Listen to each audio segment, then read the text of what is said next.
ସବୁଦିନ ଆସୁଥିଲେ ତାଙ୍କ ଘରକୁ ସେଠି ଆମର ଯେଉଁ ନବଦ୍ୱୀପରେ ଆମେ ଯେଉଁ ଦେଖିଲେ ମାୟାପୁରରେ ତାଙ୍କ ଘରେ ସବୁଦିନ ଭାଗବତ ପାଠ ପଢ଼ା ହେଉଥିଲା।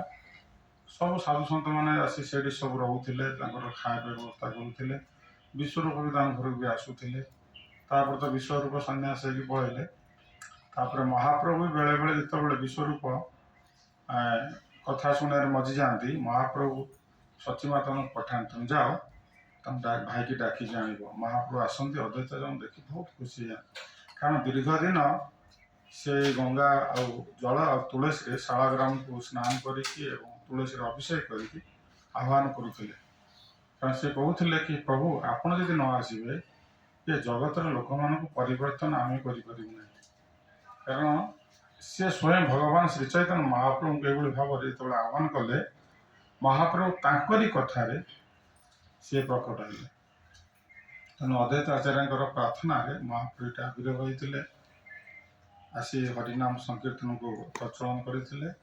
ଏବଂ ସେ ଅଦ୍ୱୈତ ଆଚାର୍ଯ୍ୟ ମହାପ୍ରଭୁ ସନ୍ନ୍ୟାସ ନେଲା ପରେ ସେ ତାଙ୍କର ଏଇଟା ତାଙ୍କ ପରମାନେଣ୍ଟ ଘର, କିନ୍ତୁ ସେ ଟେମ୍ପୋରାରୀ ଯେଉଁ ମାୟାପୁର ଯାଆନ୍ତି ସେଠି କିଛି ଦିନ ରୁହନ୍ତି, ପୁଣି ଏମିତି ଆସନ୍ତି। ଏଠି ସତୀମାତା ମହାପ୍ରଭୁ ଯେତେବେଳେ ପଳେଇଥିଲେ ସନ୍ନ୍ୟାସ ପରେ ଏଠିକି ଆସିଥିଲେ, ମହାପ୍ରଭୁ ସତୀମାତାଙ୍କୁ ବି ନିମନ୍ତ୍ରଣ କରିଥିଲେ, ତୁମେ ଆସ ନିମାଇଙ୍କୁ ଏଇଠି ଦେଖା କରିପାରିବ। ସେଠି ଆସି ମହାପ୍ରଭୁଙ୍କର ଏଠି ଭେଟ ହୋଇଥିଲା।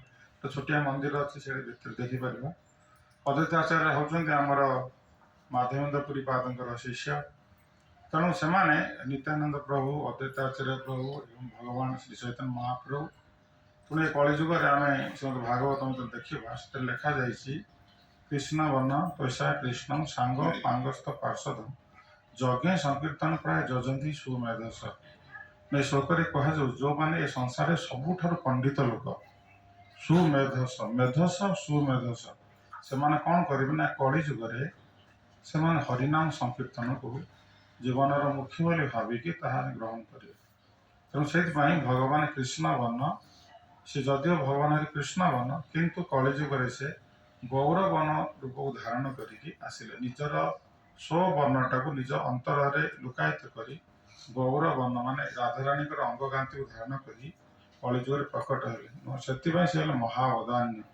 ତେଣୁ କୌଣସି ଅବତାରରେ ଭଗବାନ ଏଭଳି ମାନେ ମୂଲ୍ୟବାନ ବସ୍ତୁ ଲୋକଙ୍କୁ ଦେଇନଥିଲେ। ତେଣୁ ଆମମାନେ ଯେଉଁ ଏ କଳିଯୁଗରେ ପ୍ରକଟ ହେଇଛେ, ଭଗବାନ ଚୈତନ୍ୟ ମହାପ୍ରଭୁ, ନିତ୍ୟାନନ୍ଦ ପ୍ରଭୁ, ଅଦ୍ୱୈତ ପ୍ରଭୁ, ଏମାନେ ଆସିଛନ୍ତି ଆମମାନଙ୍କୁ ପ୍ରେମ ପ୍ରଦାନ କରି ଭୂତ ଜଗତରୁ ଉଦ୍ଧାର କରିବା ପାଇଁ। ସଦାବେଳେ ଏମାନେ ଆସନ୍ତିନି। ବ୍ରହ୍ମାଜୀଙ୍କର ଗୋଟିଏ ଦିନରେ 14 ଜଣ ମନୁ ଆସନ୍ତି। ସେ 14 ଜଣ ମନୁ, ଗୋଟିଏ ମନୁଙ୍କର ଆୟୁ ହେଉଛି 71 ଦିବ୍ୟ ଯୁଗ। 71 ଦିବ୍ୟ ଯୁଗ କହିଲେ ସତ୍ୟ, ତ୍ରେତୟା, ଦ୍ୱାପର, କଳି, ଆକୁ 4 ଯୁଗକୁ ମିଶାଇ ଦେଲେ ଯେତିକି ହବ ତାକୁ ଗୋଟିଏ ଦିବ୍ୟ ଯୁଗ ବୋଲି କୁହାଯାଏ। କିନ୍ତୁ 71 ହେଉଛି ବ୍ରହ୍ମାଜୀଙ୍କର ନାଇଁ ମନୁଙ୍କର ଗୋଟିଏ ମନୁଙ୍କର ଆୟୁକାଳ। କିନ୍ତୁ ଏ 14 ଜଣ ମନୁ ଏଭଳି ଆସନ୍ତି। ଯେଉଁଟା ସପ୍ତମ ମନୁ, ସେ ସପ୍ତମ ମନୁଙ୍କର 28ତମ ଦିବ୍ୟ ଯୁଗରେ, 71 ଦିବ୍ୟ ଯୁଗ, ସେଥିରୁ ସପ୍ତମ ମନୁଙ୍କର 28ତମ ଦିବ୍ୟ ଯୁଗ ବର୍ତ୍ତମାନ ଚାଲିଛି। ଏଇ ଯେଉଁ ଦିବ୍ୟ ଯୁଗ ଚାଲିଛି, ଏଇ ଦିବ୍ୟ ଯୁଗରେ କ'ଣ ହୁଏ ନା ଭଗବାନ ପ୍ରଥମେ ଶ୍ରୀକୃଷ୍ଣ ଆମର ଭଗବାନ ରାମ ଆସିବେ। ଏଇ ଯେଉଁ ଦିବ୍ୟ ଯୁଗରେ ଭଗବାନ ତୃତୀୟ ଯୁଗରେ ରାମ ଆସିବେ, ତାପରେ ଦ୍ୱାପର ଯୁଗରେ ଭଗବାନ ଶ୍ରୀକୃଷ୍ଣ ଆସିବେ ଏବଂ କଳି ଯୁଗରେ ଭଗବାନ ଚୈତନ୍ୟ ମହାପ୍ରଭୁ ଆସିବେ। ଆସିକି କ'ଣ ନା ପ୍ରେମ ପ୍ରଦାନ କରିବେ। ସେଇଥିପାଇଁ ଆମେ ଶ୍ରୀମଦ ଭାଗବତମରେ, ପଞ୍ଚମ ସ୍କନ୍ଧ ଭାଗବତମରେ ଦେବତାମାନେ ସେମାନେ ନିଜ ନିଜ ଭିତରେ ଆଲୋଚନା କରୁଛନ୍ତି ଯେ ଆମେ କେତେ ହତଭାଗା କି ଭଗବାନ ବର୍ତ୍ତମାନ ଏ ଧରାଧାମରେ କଳିଯୁଗରେ ପ୍ରକଟ ହେଲେ ଚୈତନ୍ୟ ମହାପ୍ରଭୁ ରୂପରେ, ଭଗବାନ ସବୁଠୁ ବଦାନ୍ୟ ଅବତାର।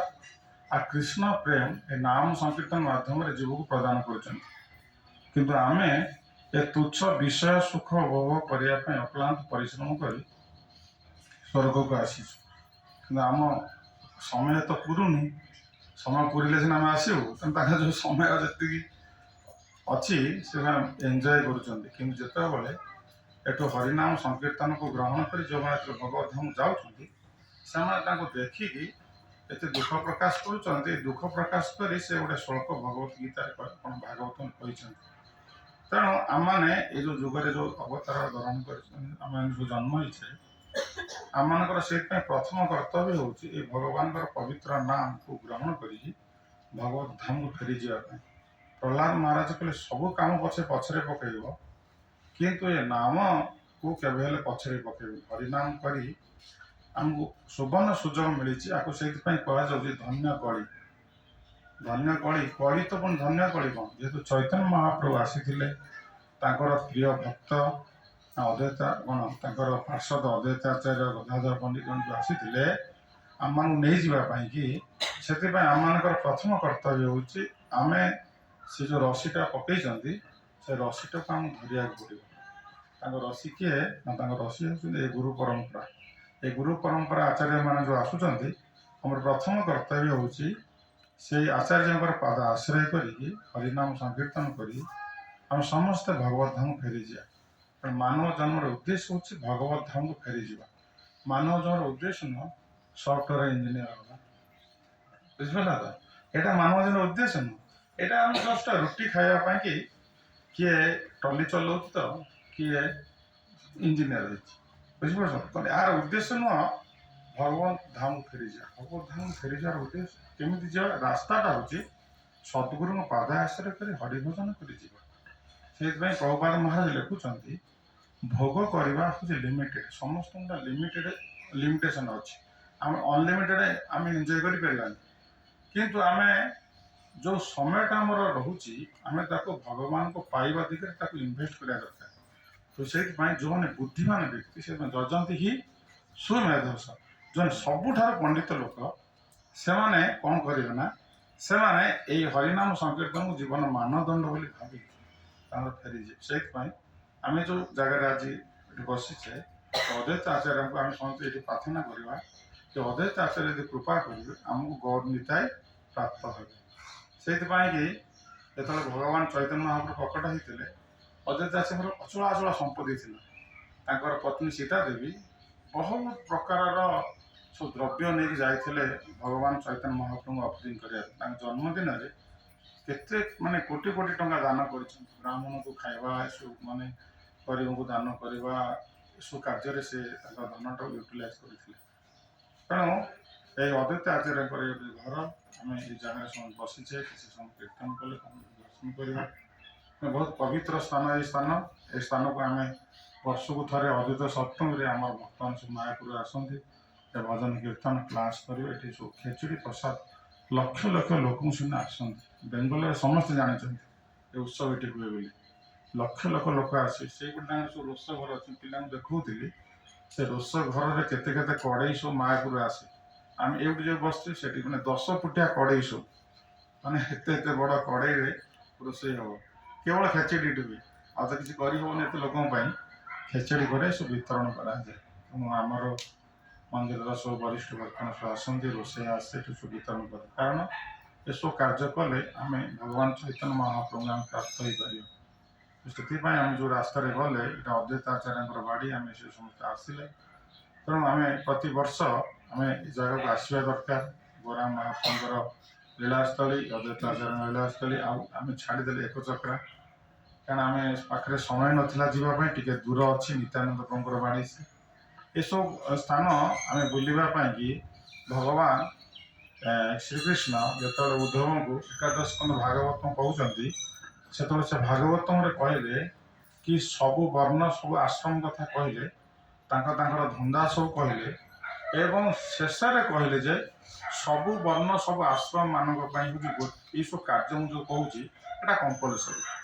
ସେଥିରୁ କହିଲେ କ'ଣ, ଏଇ ଯେଉଁ ନାମ ଜପଟା କମ୍ପଲସରି, ମାନେ ସବୁ ବର୍ଗର ବ୍ରାହ୍ମଣ ବୈଶ୍ୟ, ବ୍ରାହ୍ମଣ କ୍ଷତ୍ରିୟ ବୈଶ୍ୟ ଶୂଦ୍ର ଏମାନେ ସମସ୍ତେ ହରିନାମ କରିବେ।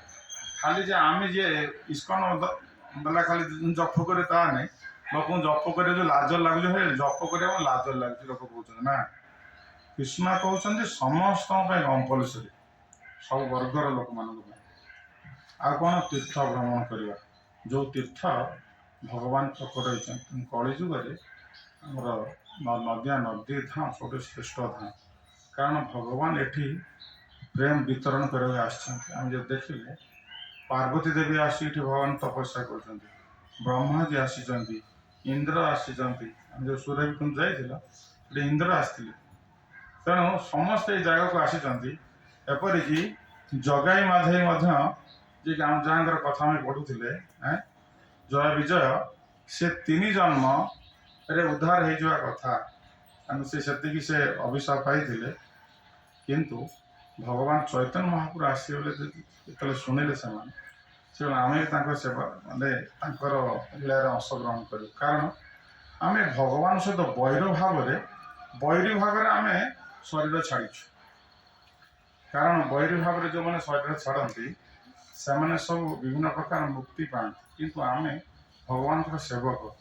ଆମେ ସେ ସେବକତ୍ୱ ଜ୍ଞାନ କେମିତି ପ୍ରାପ୍ତ ହବୁ, ସେଥିପାଇଁ ସେମାନେ ମହାପ୍ରଭୁଙ୍କ ଲୀଳାରେ ଅଂଶଗ୍ରହଣ କରିବା ପାଇଁ କି ସେ ଜଗାଇ ମାଧେଇ ହିସାବରେ ଆସିଲେ, ବ୍ରାହ୍ମଣ କୂଳରେ ଜନ୍ମ ହେଲେ ଏବଂ ଭଗବାନଙ୍କ ସହିତ ନିତ୍ୟାନନ୍ଦ ପ୍ରଭୁ ତାଙ୍କୁ ଉଦ୍ଧାର କଲେ। ଆମେ ସମସ୍ତେ ଜାଣିଛେ ଏଭଳି ଭାବେ ସେ ନିତ୍ୟାନନ୍ଦ ପ୍ରଭୁଙ୍କୁ ଯେଉଁ ମଦ ପିଉଥିଲେ, ଯେଉଁ ଘଡ଼ି, ସେ ଘଡ଼ିରେ ମାଡ଼ କରି ଯେଉଁ ମୁଣ୍ଡ ଫଟେଇଥିଲେ। ନିତ୍ୟାନନ୍ଦ ପ୍ରଭୁଙ୍କ ସହିତ ଆମର ହରିଦାସ ଠାକୁର ବି ଥିଲେ। ତେଣୁ ହରିଦାସ ଠାକୁର ଅଦ୍ୱୈତ ଆଚାର୍ଯ୍ୟଙ୍କ ପାଖରୁ ଦୀକ୍ଷା ନେଇଥିଲେ। ତେଣୁ ତାଙ୍କ ଘରଟା ଯେଉଁ କୁଲିଆ ଗୋଟେ ଗାଁ ଅଛି ପାଖରେ, ସେଠି ହରିଦାସ ଠାକୁରଙ୍କର ଘର। ତେଣୁ ଅଦ୍ୱୈତ ଆଚାର୍ଯ୍ୟ ବ୍ରାହ୍ମଣ ଲୋକ ହେଲେ ବି ତାଙ୍କର ବାପାଙ୍କର ଯେଉଁ ଶ୍ରାଦ୍ଧ ଦିନ ସେ ହରିଦାସ ଠାକୁରଙ୍କୁ ଡାକିଲେ ଭୋଜନ ଦେବା ପାଇଁ।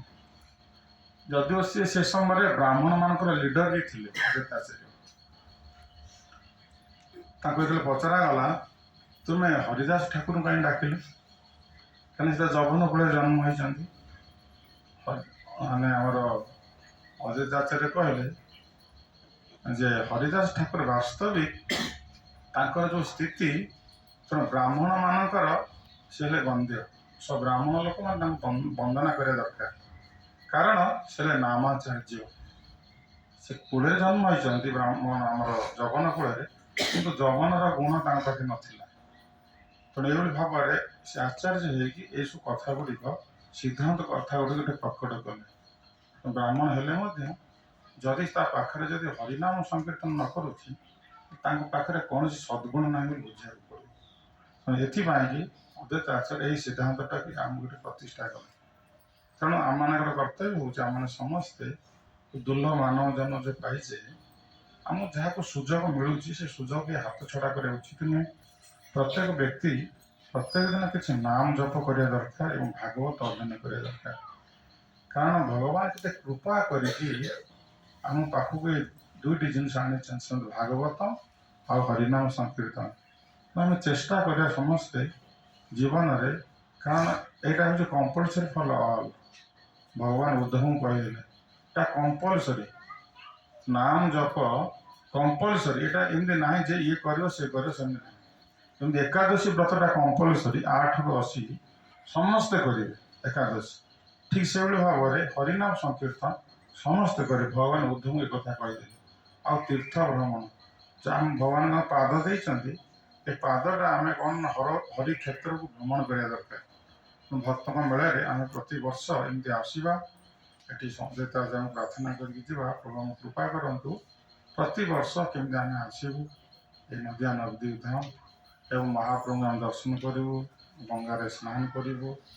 ଏଭଳି ଭାବରେ ଆମେ କିଛି ଦିନ ଏଠି ନିବାସ କରିବୁ। କାରଣ ଭକ୍ତିରେ ଯେଉଁ 5ଟି ଅଙ୍ଗ ଅଛି, ବଳିଷ୍ଠ ଅଙ୍ଗ, ସେ ବଳିଷ୍ଠ ଅଙ୍ଗ ଭିତରୁ ନାମ ସଂକୀର୍ତ୍ତନ ରହିଛି, ଭାଗବତ ଅଧ୍ୟୟନ ରହିଛି, ବିଗ୍ରହ ସେବା ଅଛି, ତା ସହିତ ଆଉ କ'ଣ ଅଛି, ମଥୁରା ରସ ଅଛି।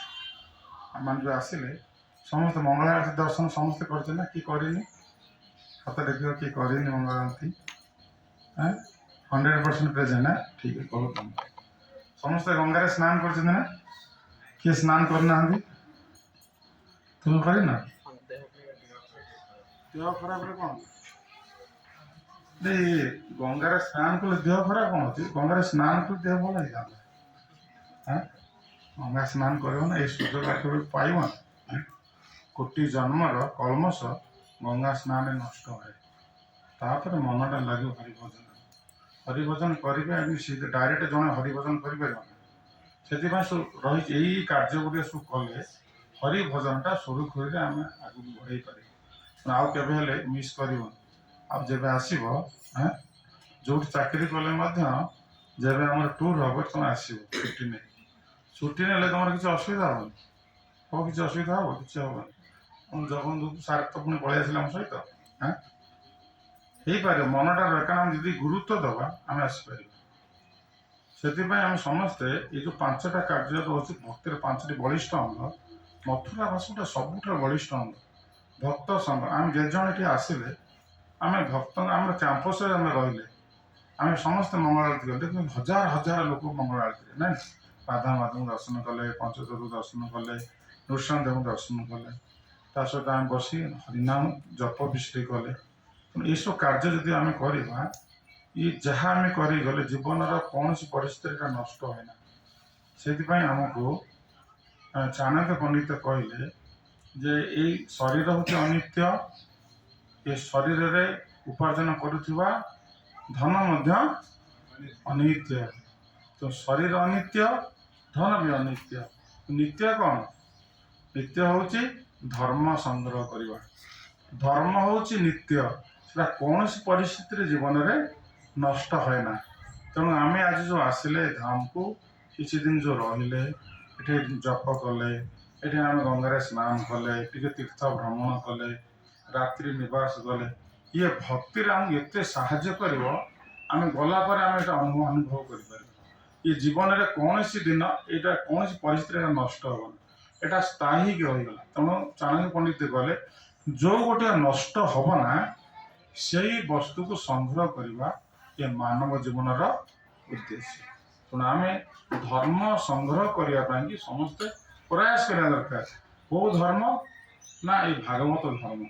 ଭଗବାନ ଆମେ ମାନେ ଏତେ ଭାଗ୍ୟବାନ, ଆମେ ଶ୍ରୀ ଭକ୍ତି ବେଦାନ୍ତ ସ୍ୱାମୀ ପ୍ରଭୁପାଦଙ୍କର ଆମେ ତାଙ୍କରି ଆନୁଗତ୍ୟଟା ଆମେ ସ୍ୱୀକାର କରିଛେ। କାରଣ ପ୍ରଭୁପାଦ ମହାରାଜ ହେଲେ ଏ ଯୁଗର ଆଚାର୍ଯ୍ୟ, ଯିଏକି ଏଇ ଯେଉଁ କଳି ଯୁଗରେ ଏ ହରିସଂକୀର୍ତ୍ତନକୁ ସମଗ୍ର ବିଶ୍ୱରେ ପ୍ରତିଷ୍ଠା କରିଛନ୍ତି। କାରଣ ଆଉ କିଏ ହରିନାମ ସଂକୀର୍ତ୍ତନ ପ୍ରତିଷ୍ଠା କରିନାହାନ୍ତି। କାରଣ କଳି ଯୁଗର ଯୁଗ ଧର୍ମ ହେଉଛି ହରିସଂକୀର୍ତ୍ତନ। ସେ ହରିସଂକୀର୍ତ୍ତନକୁ ଆଚାର୍ଯ୍ୟମାନେ ଆସି ପ୍ରତିଷ୍ଠା କରିଛନ୍ତି। ଅନେକ ଲୋକ ତ ବିଭିନ୍ନ ପ୍ରକାର ଜିନିଷ ପ୍ରତିଷ୍ଠା କରୁଛନ୍ତି, କିନ୍ତୁ ସେ ଧର୍ମ ନୁହେଁ। ଧର୍ମ ହେଉଛି କଳିଯୁଗର ଧର୍ମ ହେଉଛି ହରିସଂକୀର୍ତ୍ତନ।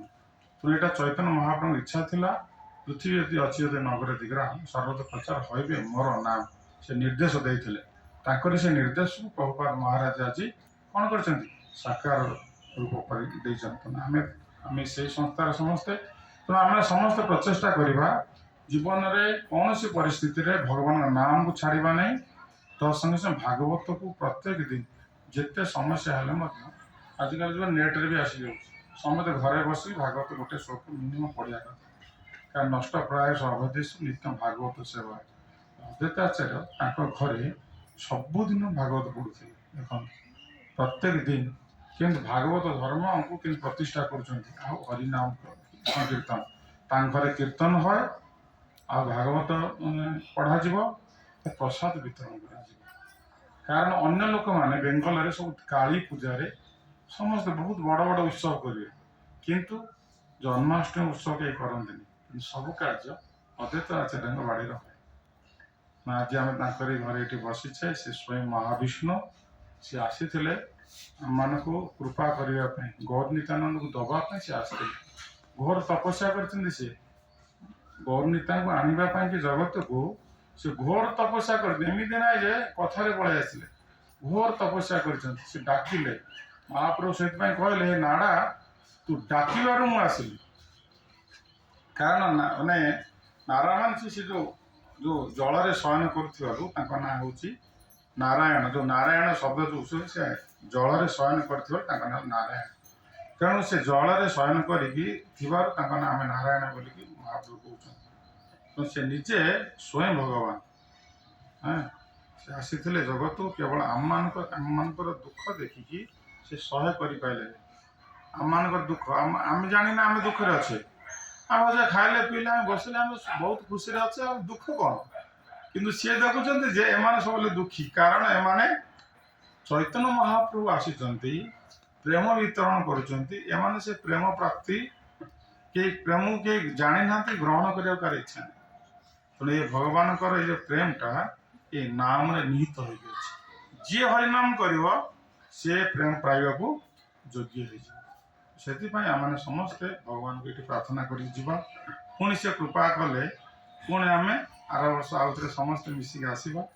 କେବେ ବି ଯେତେ ଦିନ ପିଲାମାନେ ଆମର ଅଛ ହଷ୍ଟେଲରେ ଯେତେ ବର୍ଷ ରହିବ ଆଟଲିଷ୍ଟ 2-3 ବର୍ଷ ଆମର ନଦିଆ ନଦୀକୁ ଆସିବା ଏବଂ ଆମେ ବୃନ୍ଦାବନ ମଧ୍ୟ ଯାତ୍ରା କରିବା।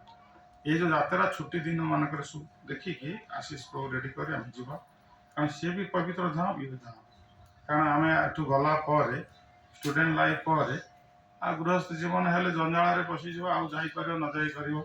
ତ ଏଇ ସମୟରେ ଆଟଲିଷ୍ଟ କିଛି ଯେଉଁ ମାନେ ନିତ୍ୟ ଧର୍ମ ସଂଗ୍ରହ କରିଥାଅ, ହିଁ ଆମକୁ ହରିନାମ ସଂକୀର୍ତ୍ତନ କରିବାରେ କ'ଣ କରିବ ସାହାଯ୍ୟ କରିବ।